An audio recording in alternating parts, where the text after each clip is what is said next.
This is Zen Buddhism explained in 100 seconds.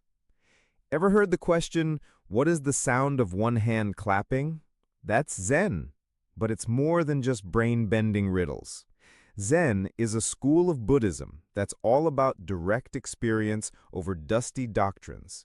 Its name comes from the word for meditation, and that's its absolute core. The main practice is called zazen, or sitting meditation. You sit, you breathe, and you watch your thoughts. Imagine them like clouds floating across the sky of your mind.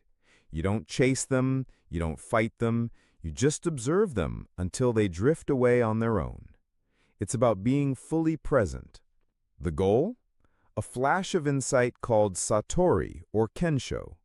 This isn't about levitating or gaining superpowers. It's a sudden, profound realization of your true nature and your connection to everything. It's seeing the world directly without the filter of your chattering ego. And those riddles? They're called koans. They're not meant to be solved with logic. They're designed to short-circuit your overthinking brain, pushing you towards a more intuitive, experiential understanding. Ultimately, Zen isn't just for the meditation cushion. It's about bringing that mindful awareness into everything you do. Mindfully washing the dishes, mindfully drinking tea, mindfully listening to a friend. The whole point is to wake up to the life you're actually living, right here, right now. It's about finding the profound in simple and realizing this exact moment is perfect, just as it is. And that's Zen in a nutshell.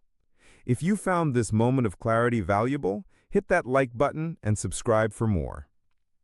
And if you're looking for more ancient wisdom, check out our video, Stoicism Explained in 100 Seconds, right over here. Thanks for watching.